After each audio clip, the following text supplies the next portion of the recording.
Hello and welcome you to let's crack it with Abhishek Gupta. तो हम पढ़ रहे हैं पॉलिटिकल हिस्ट्री ऑफ उत्तराखंड, जो आगे आने वाले एग्जाम्स के लिए बहुत ज़्यादा इंपॉर्टेंट है। चाहे आप लोअर पीसीएस मेंस लिख रहे हो, एफआरओ मेंस लिखें या उत्तराखंड का कोई भी एग्जाम लिखें, अभी उम्मीद है कि सचिवालय की वैकेंसी भी आने वाली है। तो जितनी भी एग्जाम्स की आप तैयारी कर रहे हो तो उसके लिए हिस्ट्री ऑफ उत्तराखंड बहुत बहुत ज़्यादा इंपॉर्टेंट है। तो अब इसके ऊपर पहला चैप्टर कवर किया जा चुका है, ये सेकंड चैप्टर चल रहा है इसमें, और इसके ऊपर भी ऑलरेडी 11 वीडियोज़ आ चुकी हैं। तो अगर आपने वो नहीं देखी हैं तो सारी वीडियोज़ देखते चल जाएगा, जिससे कि आपका पूरा जो पॉलिटिकल हिस्ट्री ऑफ उत्तराखंड है वो कवर हो जाए। गाइस बोलना चाहूँगा कि अगर आपने let's crack it with Abhishek Gupta का यूट्यूब चैनल सब्सक्राइब नहीं किया है तो उसको सब्सक्राइब कर लीजिएगा। साथ साथ let's crack it with Abhishek Gupta का फ्री टेलीग्राम चैनल भी है, जिसका लिंक आपको वीडियो को डिस्क्रिप्शन में मिलेगा। तो उसको जरूर ज्वाइन कर लेना, उसको ज्वाइन करना बहुत ज़रूरी है। जो भी यहाँ पे फॉलो करते हैं, जो भी यहाँ पे वीडियोज़ देखते हैं, उसको फ्री टेलीग्राम चैनल ज्वाइन करना बहुत बहुत ज़्यादा ज़रूरी है। उसको ज्वाइन करने से आपको क्या फ़ायदा होगा कि एक तो आपको सारे करंट अफेयर्स के अपडेट्स मिलते रहेंगे, जितनी भी पोल्स हैं, क्विजेज़ हैं, पिक्स हैं, जितना भी फ्री मटेरियल है वो सारा वहीं पे आता है। उसको ज्वाइन करना बिल्कुल फ्री है, तो उसको आप जरूर ज्वाइन कर लीजिएगा। और जो स्टूडेंट्स, जो कैंडिडेट्स लोअर पीसीएस मेंस की और एफआरओ मेंस की प्रिपरेशन कर रहे हैं और उनका मेंस एग्जाम है अगस्त में, अगर उनकी प्रिपरेशन वो कर रहे हैं तो वो मुझे 7665804421 पर कॉल या मैसेज कर सकते हैं। और लोअर पीसीएस मेंस का फुल प्रिपरेशन बैच चल रहा है, तो फुल प्रिपरेशन बैच में एफआरओ मेंस का फुल प्रिपरेशन बैच चल रहा है। जो एफआरओ मेंस में 3 कंपलसरी पेपर हैं, उसका ऑप्शनल नहीं है, उसमें जो 3 कंपलसरी पेपर है उनका फुल प्रिपरेशन बैच चल रहा है। तो अगर किसी स्टूडेंट को ज्वाइन करना है तो वो 7665804421 पर कॉल या मैसेज कर सकते हैं। देखिए, इससे पहले काफ़ी चीज़ें कवर हो चुकी थी। इसमें हमने जो है पढ़ लिया था कि किस तरह से नीलकंठ पीक पे जो यात्रा है वो जाती है। तो उसके बाद नेक्स्ट आता है an integral part of the celebration is the performance of जागर। एक तो जागर की बात कर रहे थे कि जो जागर होता है ये एक इंटीग्रल पार्ट है सेलिब्रेशन का। The people in the villages of Kumaon and Garhwal have tremendous faith in the tradition of Jagar to ward off all evil. तो ये माना जाता है कि जो कुमाऊं के लोग हैं और गढ़वाल के लोग हैं, उन सभी में जागर का बहुत ज़्यादा एक फेथ है, ट्रेडिशन है उनके अंदर कि अगर वो जागर करेंगे तो उससे क्या होगा, जितने भी एविल्स हैं वो सब क्या हो जाएंगे, वो सब भाग जाएंगे, यानी जो बुराइयां होंगी वो सब चली जाएंगी। द लिटरल मीनिंग ऑफ जागर इज जागरण। जागर का मीनिंग क्या है, जागरण, यानी कि आप जो है रात में जग के या दिन में जग के कभी भी आप क्या करेंगे, पूजा पाठ करेंगे। The invoking of demigods को आप इन्वोक करेंगे, उनको जगाएंगे। In which the folk singer Jagariya sings panegyric verses in their praise. तो जो फोक सिंगर है उसको, जो जागर गाता है उसको जागड़िया बोलते हैं, और वो एक वर्सेज गाता है, यानी कि एक स्तुति गाता है, उनके लौकिक छंद गाते हैं। किनके किनके लिए, देवताओं के लिए। The accompanying musical instruments are hurka और स्मॉल ड्रम, थाली, अ मेटेलिक प्लेट एंड ढोल यानी कि बिग ड्रम। तो 3 तरह के म्यूजिकल इंस्ट्रूमेंट्स हैं वहाँ पे जो चलते हैं। एक तो हुरका होता है जो कि स्मॉल ड्रम होता है, एक थाली है जो कि एक मेटेलिक प्लेट है, और एक ढोल है यानी कि जो बड़ा सा ड्रम होता है। तो उन सब के थ्रू ये म्यूजिकल इंस्ट्रूमेंट्स है जो उस टाइम पे बजाए जाते हैं। Every year before the auspicious day some villagers from Bamani gaon known as Phularis trek to the base of Neelkanth peak. अब देखिए क्या होता है कि ऑस्पिशियस डे से पहले हमेशा हर साल ऐसा होता है कि कुछ गांव वाले जो हैं वो बमानी गांव के पास जाते हैं, नोन एज फुलरीज ट्रैक, जिनको फुलरी का ट्रैक कहा जाता है, जिसको to the base of Neelkanth peak. तो नीलकंठ पीक के बेस पे जाते हैं to collect flowers known as Brahma Kamal. तो जो ब्रह्म कमल फूल है उसको कलेक्ट करने के लिए जाते हैं फ्रॉम नंद वाटिका और the garden of goddess Nanda. तो वहाँ पे नंद वाटिका है जहाँ से ब्रह्म कमल कलेक्ट करते हैं, और उस नंद वाटिका को गार्डन ऑफ गॉडेस नंदा भी कहा जाता है। जो गॉडेस नंदा है, जिनकी वो नंदा देवी पीक है वहाँ पे, तो वहाँ पे उनका गार्डन है ये Nand Vatika. The villagers also extend an invitation to the goddess Nanda. तो विलेजर्स जो हैं वो नंदा को, यानी गॉडेस नंदा, यानी को जिनको पार्वती को गॉडेस नंदा कहा जाता है, तो उनको इन्विटेशन भी देते हैं फेस्टिवल में आने का, टू बमानी गांव फॉर द फेस्टिवल। तो फेस्टिवल में आने के लिए, बमानी गांव में आने के लिए उनको इन्विटेशन भी दिया जाता है। Raja Baj Bahadur of the Chand dynasty of Kumaon, during one of his diplomatic visits to Garhwal, came to know about the might of the goddess and her role as Ranchandi, as thus initiated her worship in Kumaon। तो राजा बाज बहादुर को, जब चंद dynasty के जो राजा बाज बहादुर थे कुमाऊँ के, जब वो एक डिप्लोमेटिक विजिट पे थे गढ़वाल की, जब उनको पता चला इनके बारे में, गॉडेस के बारे में, कि उनका जो रोल है रणचंडी के उसमें, तो उन्होंने उनकी वर्शिप कुमाऊँ में भी करवानी स्टार्ट कर दी, क्योंकि चंद डायनेस्टी कुमाऊँ में हुआ करती थी और वो एक बार गढ़वाल में आए थे। तो जब गढ़वाल में आने के बाद उनको इसके बारे में पता चला, देवी के बारे में पता चला, तो उन्होंने क्या करा, उनको कुमाऊँ में भी उनकी पूजा करना स्टार्ट कर दिया। Upon the splitting of the statue into 2 parts, the goddess Nanda in Kumaon is worshipped in the 2 forms Nanda and Sunanda. जो स्टैचू लाया गया गॉडेस नंदा का राजा बाज बहादुर के द्वारा कुमाऊँ में, तो वो जो स्टैचू था वो 2 टुकड़ों में टूट गया, और उसके बाद से कुमाऊँ में गॉडेस नंदा की पूजा 2 रूप में होने लगी, एक तो नंदा के रूप में और एक सुनंदा के रूप में। They are suppose to be 2 sisters. माना गया जाता है कि ये 2 सिस्टर्स हैं from the ruling Chand dynasty, and actually the manifestation of Shakti. और ये शक्ति का रूप है, और चंद डायनेस्टी की ये एक तरह से आप मान सकते हैं कि जो देवी हैं वो नंदा और सुनंदा हैं दोनों, और ये दोनों आपस में क्या हैं, दोनों आपस में बहनें हैं। तो यही सेम चीज़ हिंदी में लिखी हुई है, अगर आप चाहें तो एक बार हिंदी में इसको वीडियो को पॉज करके पढ़ सकते हैं। बाकी मैंने नॉर्मली आपको नॉर्मल बोलचाल वाली भाषा में समझा दिया है, तो अगर आप चाहते हैं तो हिंदी में पढ़ लीजिए, वरना आपको ईजिली समझ में आ ही जाएगा। नेक्स्ट आता है Gyanchand. Udyog Chand had a religious bent of mind and in the latter part of his life he turn towards nature worship. देखिए उद्योग चंद जो थे वो शुरुआत से रिलीजियस नेचर के थे, यानी कि धार्मिक झुकाव था उनका, और धीरे धीरे जैसे जैसे उनकी उम्र बढ़ती चली गई और ज़िंदगी के आगे आगे आने वाले समय में उन्होंने नेचर की वर्शिप करना स्टार्ट कर दिया, यानी कि प्रकृति की पूजा करनी उन्होंने स्टार्ट कर दी। For the benefit of the people and to promote bird life he planted trees. तो लोगों के बेनिफिट के लिए, बर्ड लाइफ को प्रमोट करने के लिए उन्होंने पेड़ उगाने शुरू कर दिए, पब्लिक गार्डन बनाने शुरू कर दिए, ऑर्चर्ड्स बनाने शुरू कर दिए, यानी कि जो बागवान हैं उनको बनाना शुरू कर दिया in different parts of his kingdom and along roads. तो सड़क के किनारे हो गए, या उनके जो किंगडम था, पूरे जो साम्राज्य था उसके अंदर उन्होंने पेड़ उगाने शुरू कर दिए, पब्लिक गार्डन्स बनाने शुरू कर दिए। He also established mango orchards in Kota Bhabar. तो कोटा भाबर का जो क्षेत्र है वहाँ पे जो आम के बाग हैं वो भी उद्योग चंद ने ही इस्टेब्लिश किए थे। Udyog Chand had a premonition of his death and led the life of a recluse during the last years of his life. तो उद्योग चंद को अपनी जो मृत्यु थी उसका पूर्वाभास हो गया था, यानी कि उनको पहले से ही पता चल गया था कि उनकी डेथ कब होगी। तो अपनी जो ज़िंदगी के आखिरी उनके कुछ जो पल थे उन्होंने वो अकेले में बिताए, उनको वैरागी के जीवन में उन्होंने इसको बिताया। He renounced the throne in the favour of his son Gyanchand. तो उन्होंने अपने जो थ्रोन था, यानी कि जो राजगद्दी थी, राज सिंहासन था, उन्होंने वो उसको अपने जो उनका पुत्र था ज्ञानचंद उसके लिए उसको रिनाउंस कर दिया था, उसके लिए उसको छोड़ दिया गया था, त्याग दिया था। The first copper plate inscription of Gyanchand after coming into power is of 1698। तो ज्ञानचंद का जो पहला कॉपर प्लेट इंस्क्रिप्शन जो हमें मिलता है वो 1698 का मिलता है, और ये माना जाता है कि वो 1698 से लेकर 1708 यानी करीब करीब 10 साल तक उन्होंने रूल किया, अंटिल हिज डिमाइज, जब तक उनकी मृत्यु नहीं हो गई। Gyanchand defeated the king of Doti in 1707 AD। तो 1707 में जो ज्ञानचंद थे उन्होंने दोती के राजा को हराया था। During his rule there were some border disputes between the fief holders of Kumaon and Garhwal. जो फीफ होल्डर्स थे, यानी कि जो सीमा पर जो कुछ जागीरदार थे, उनके बीच में जो डिस्प्यूट था कुमाऊं में और गढ़वाल के जो जागीरदार हुआ करते थे। मान लेते ये, अगर मैंने आपको पहले भी समझाया था, ये अगर कुमाऊं का क्षेत्र है और ये अगर गढ़वाल का क्षेत्र है, तो यहाँ पे जो बॉर्डर पे कुमाऊं और गढ़वाल के जो गाँव होंगे, इनके जो जमींदार हैं वो आपस में क्या करते थे, लड़ते रहते थे, विच इज़ रिजॉल्व सक्सेसफुली। तो इसको इन्होंने सक्सेसफुली सॉल्व करवाया राजा ज्ञानचंद ने। Gyanchand like his father was a religious king. तो ज्ञानचंद भी अपने आप में एक रिलीजियस किंग थे। During his rule he invited religious leaders from different parts of the country and honoured them. तो अपने कार्यकाल के दौरान, अपने रूल के दौरान उन्होंने जितने भी अलग अलग रिलीजियस लीडर्स हुआ करते थे, धार्मिक गुरु हुआ करते थे अलग अलग जगहों से भारत के, उनको अपने राज्य में बुलाते थे और उनका अभिवादन करते थे और उनको पुरस्कृत करते थे, उनको पुरस्कार देते थे। He constructed several temples in Sor and Sira and these shrines were known as Deval और दियोल। तो उन्होंने कई सारे मंदिर बनाए सोर में, सीरा में, और आज इनको मंदिरों को देवाल या दियोल भी कहा जाता है। The temples of Devasthal Pithoragarh. तो एक देवास्थल बनाया पिथौरागढ़ में, नकुलेश्वर बनाया, कसनी बनाया, मरसौली बनाया ज्ञानचंद के द्वारा और उनके फादर उद्योग चंद के द्वारा। तो ये सब मंदिर जो हैं ज्ञानचंद और उद्योग चंद जी ने मिलकर बनाए। नेक्स्ट आते हैं जगत चंद। तो ज्ञानचंद डाइड इन 1708 AD। 1708 में ज्ञानचंद की मृत्यु हो जाती है।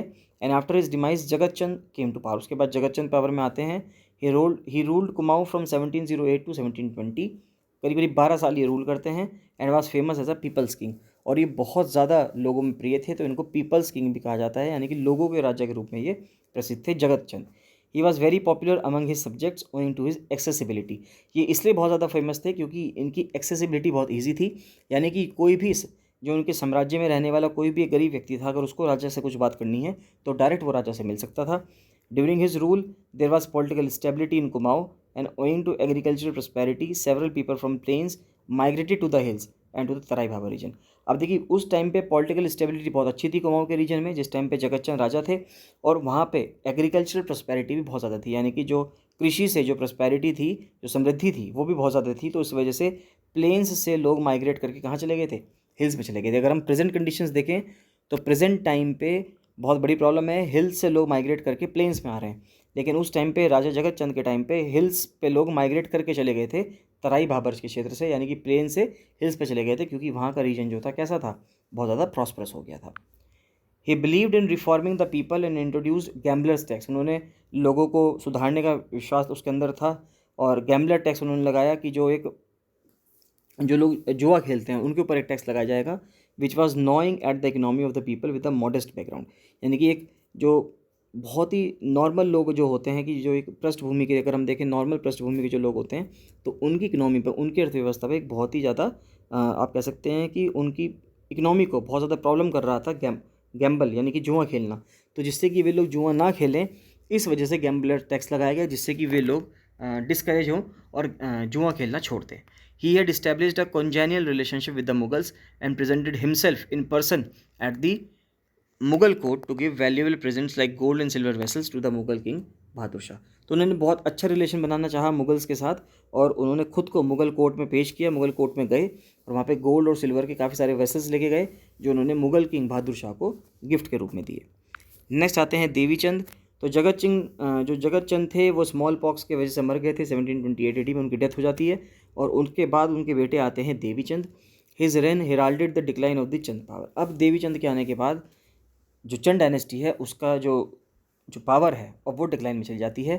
Devi Chand had made a mistake by paying off the debts of his subjects from the royal treasury. Devi Chand ने क्या मिस्टेक करी, क्या गलती करी कि उन्होंने देवी चंद ने क्या कहा, देवी चंद का कहना यह था कि उनके साम्राज्य में कोई भी पर्सन ऐसा नहीं होगा जिस पे उधार ना हो, यानी कोई भी व्यक्ति उधार के अंदर नहीं रहेगा। तो उसने क्या करा देवी चंद ने, कि जो रॉयल ट्रेजरी थी, यानी कि जो आप कह सकते हो कि जो राजघराने की जो ट्रेजरी हुआ करती थी, उससे क्या करना शुरू कर दिया, जो लोगों ने कर्ज ले रखा था उस कर्ज को चुकाना शुरू कर दिया सरकारी खजाने से। जब सरकारी खजाने से शुरू कर दिया करना, तो अल्टीमेटली क्या हुआ, जो किंगडम था उसका जो फाइनेंशियल पावर थी वो सारी ख़त्म हो गई। Devi Chand was eliminated by the Bisht faction in 1726। तो 1726 में एक बिस्ट फैक्शन था, उन्होंने देवी चंद को ख़त्म कर दिया।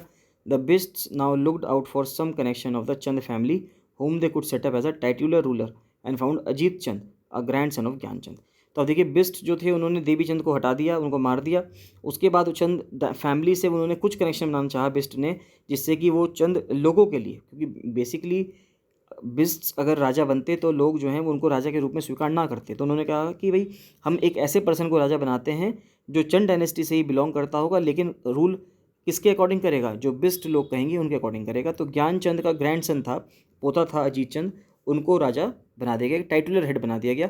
अगर आप ध्यान रखेंगे तो आप ध्यान दें, ये कुछ स्थिति इस तरह से ही है जैसे बैटल ऑफ प्लासी के आसपास, बैटल ऑफ बक्सर के आसपास 1757 में अंग्रेज़ों ने किया था।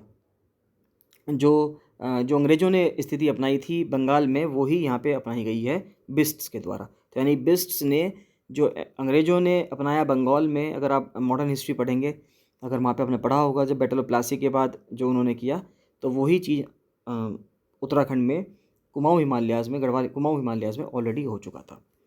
He was called to Almora and duly installed as raja. तो अजीत चंद को जो है अल्मोड़ा बुलाया गया और उनको राजा बना दिया गया। The Bist then gave themselves to full enjoyment for their ill gotten power. तो अब बिस्ट लोगों के पास क्या हो गई, टोटल पावर आ गई। They plundered the people in raja's name. तो राजा के नाम पे वो लोगों को लूटा करते थे, while keeping the exercise of every semblance of real power strictly in their own hands. असली ताकत जबकि राजा के पास ना होकर बिस्ट लोगों के हाथ में हुआ करती थी, लेकिन राजा के नाम पे लोगों को लूटा जाता था। Soon the kingdom was plagued with the palace intrigues which resulted in the murder of the raja in 1730 जो कि होना ही था। लोगों को तो ये लग रहा था कि सारा काम कौन करवा रहा है, राजा करवा रहा है, तो राजा को तो इसका भुगतान करना ही था। और लोगों ने क्या करा, लोगों ने राजा की हत्या कर दी, जबकि राजा इसमें कुछ भी इन्वॉल्व नहीं था, क्योंकि राजा तो अपनी मर्जी से कर ही नहीं सकता था काम। राजा किसकी मर्जी से कर रहा था, बेस्ट लोगों की मर्जी से कर रहा था। नेक्स्ट आते हैं कल्याण चंद बहादुर, जिनका रूल रहता है 1730 से लेकर 1747 तक। When he came to power, he unscrupulously suppressed factionalism, which was rampant in the kingdom, and focused his attention towards administration.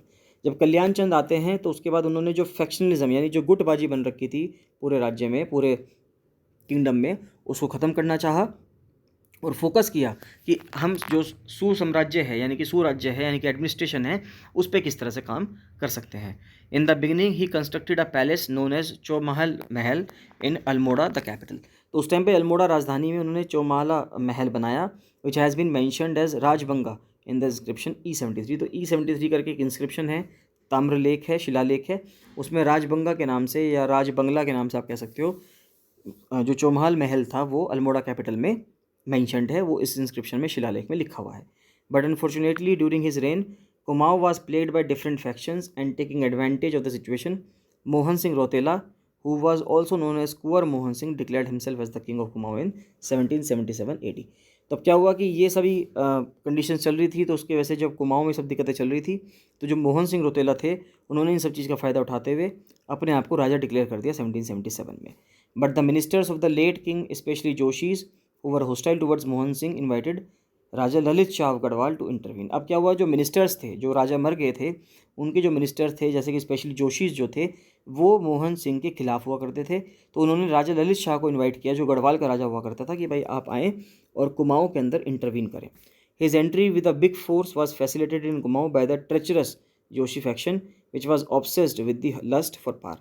तो ये माना जाता है कि जो राजा ललित शाह बहुत बड़ी ताकत के साथ, बहुत बड़ी फोर्स के साथ जो कुमाऊं में आया, वो किस वजह से आ पाया, क्योंकि ट्रेचरस जोशी फैक्शन, हम कह सकते हैं कि जो जोशी थे उन्होंने विश्वासघात किया उस समय पे, जो कि ऑब्सेस्ड थे, यानी कि वो बिल्कुल इस चाह में थे, जोशी फैक्शन के लोग, जोशी लोग ये चाह रहे थे कि उनको क्या मिल जाए, उनको ताकत मिल जाए, उनको साम्राज्य मिल जाए कुमाऊं का, जिससे कि वहाँ पे वो क्या कर सके, रूल कर सके। Mohan Singh was defeated and he left Kumaon in 1779। तो मोहन सिंह को हरा दिया गया, उसने कुमाऊं छोड़ दिया। Lalit Shah the king of Garhwal placed his second son Pradyumna Shah on the throne of Kumaon and Harshdev Joshi was given the office of prime minister of Pradyumna Shah as a reward. तो अब जब मोहन सिंह ने छोड़ दिया कुमाऊं को 1779 में हारने के बाद, तो ललित शाह का जो छोटा बेटा था, सेकंड जो छोटा बेटा था प्रद्युम्न शाह, उसको थ्रोन पर बिठा दिया गया, कुमाऊं की गद्दी पर बिठा दिया गया, और हर्षदेव जोशी जो थे उनको प्राइम मिनिस्टर की पोस्ट दे दी गई as a reward. The history of Kumaon during his rule was entwined with the history of Garhwal until the Gurkha occupied Kumaon in 1790 AD। तो गुरखास ने कुमाऊं को कब ऑक्यूपाई करा, 1790 AD में उन्होंने उसको ऑक्यूपाई करा। तो हिस्ट्री जो है कुमाऊं की, अब कुमाऊं की जो हिस्ट्री चलती है वो गढ़वाल की हिस्ट्री के साथ साथ चलती है, क्योंकि गढ़वाल का जो रूलर था वो ही एक तरीके से इनडायरेक्टली या डायरेक्टली रूल कर रहा था किसको, कुमाऊं को। तो गढ़वाल की हिस्ट्री और कुमाऊं की हिस्ट्री अब लगातार साथ साथ चलती है, तब तक साथ साथ चलती है जब तक कुमाऊं को 1790 में कौन कब्जा नहीं लेता, कौन कब्जा नहीं लेता, गुरखास कब्जा नहीं लेते। तो गुरखास जो है 1790 में कब्जा लेते हैं कुमाऊं को। तो ये सवाल पूछा भी गया था अभी एग्जाम में, अगर आपने लोअर पीसीएस का एग्ज़ाम दिया हो, प्रीलिम्स का, या एडवोकेट जनरल का एग्ज़ाम दिया हो, तो एडवोकेट जनरल के एग्ज़ाम में सवाल आया भी था कि कुमाऊं को कब कब्जाया गया था गुरखास के द्वारा, तो 1790 AD में कब्जाया गया था। देखिए ये बहुत इंपॉर्टेंट है, इसको आप पढ़ते चले जाएंगे तो आपके जो प्रीलिम्स के फैक्ट्स हैं वो भी सब कवर हो जाएंगे। तो प्रीलिम्स के फैक्ट्स को कवर करने के लिए इसको जरूर पढ़ते रहिएगा। नेक्स्ट आता है चंद एडमिनिस्ट्रेशन। चलिए चंद एडमिनिस्ट्रेशन से नेक्स्ट वीडियो में कवर करेंगे। छोटी छोटी वीडियोस बनाएंगे, 15 से 20 मिनट की वीडियो बनेंगी, जिससे कि फटाफट ये वीडियोस आती रहेंगी और आपके जितने भी जो पूरी पॉलिटिकल हिस्ट्री ऑफ उत्तराखंड है वो आपकी फटाफट कवर हो जाएगी, जल्दी से कवर हो जाएगी। जितने भी आगे आने वाले एग्जाम हैं उन सब के लिए आपको ये बहुत इंपॉर्टेंट होगा, इनके वीडियोस देखना, इनसे आप नोट्स बना लीजिए। और अगर आपको नोट्स चाहिए तो आप नोट्स भी ले सकते हैं, तो आप मुझे 7665804421 पर कॉल या मैसेज कर सकते हैं। चलिए मिलते हैं नेक्स्ट वीडियो में। So thank you and bye bye.